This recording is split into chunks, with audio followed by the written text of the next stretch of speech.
ഈ workout caffeine related ആയിട്ടുള്ളതും രണ്ടാമത് ഈ പറഞ്ഞ അനബോളിക് സ്റ്റെറോയിഡ്സും ഇത് രണ്ടിനെ പറ്റിയിട്ടൊന്ന് ക്യാൻ യു എലാബറേറ്റ്? പറയാം. പ്രീ വർക്കൗട്ട്സിനെ പറ്റി നമുക്ക് ആദ്യം പറയാം. കെഫീൻ ബേസ്ഡ് ഇതൊക്കെ ആണെങ്കിൽ caffeine is basically stimulant to the ഹാർട്ടിനെ ഒന്ന് ഉത്തേജിപ്പിക്കുന്ന ഒരു സ്റ്റിമുലന്റ് ആണ് കെഫീൻ എന്ന് പറയുന്നത്. ഈ സ്ട്രോങ് കെഫീൻ സപ്ലിമെന്റ്സ് നമ്മുടെ ഹൃദയമിടിപ്പിന്റെ വേഗത കൂട്ടും. നോർമൽ ഒരാളുടെ ഹാർട്ട് റേറ്റ് എന്ന് പറയുന്നത് ഒരു 70 ഒക്കെ ആണെങ്കിൽ ഇതൊരു 90ലേക്കും 100ലേക്കൊക്കെ പോകാനുള്ള സാധ്യത വളരെ കൂടുതലാണ്. പിന്നെ അത് മാത്രമല്ല, ചിലരുടെ ഹാർട്ടിൽ എക്സ്ട്രാ ബീറ്റുകൾ ഉണ്ടാവും. നമ്മുടെ എല്ലാവർക്കും ഉണ്ടാവും, പക്ഷെ ചിലർക്ക് ഇച്ചിരി കൂടുതലുണ്ടാവും. എക്ടോപിക് ബീറ്റ്സ് എന്ന് പറയും. ഇറഗുലർ ബീറ്റ്സ് ഇടയ്ക്കുള്ള ആൾക്കാരുണ്ടാവും. അവർക്ക് ഈ കഫീൻ ബേസ് സപ്ലിമെന്റ്സ് എടുക്കുമ്പോൾ ഇത് പെട്ടെന്ന് വളരെയധികം കൂടാനുള്ള സാധ്യതയുണ്ട്. അപ്പോൾ അതുകൊണ്ട് preferably try to avoid these kind of supplements.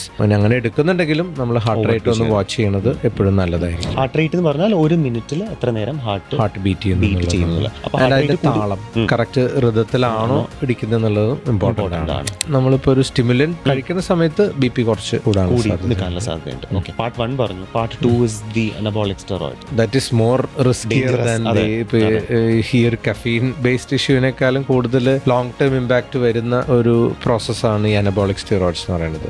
മറ്റത് വേണമെങ്കിൽ ജുഡീഷ്യസ് ആയിട്ടും പിന്നെയും യൂസ് ചെയ്യാന്നല്ലാണ്ട് ഇത് 100% നമ്മൾ അവോയ്ഡ് ചെയ്യേണ്ട ഒരു കാര്യമാണ് അനബോളിക് സ്റ്റെറോയിഡ്സ് എന്ന് പറയുന്നത്. അതിന് ഒരുപാട് ലോങ് ടേം കോൺസിക്വൻസസ് ഉണ്ട്. ഒന്ന്, ഹാർട്ടിനെ സംബന്ധിച്ച് പറയുകയാണെങ്കിൽ അതിനകത്ത് ഹാർട്ട് റേറ്റ് കൂടും.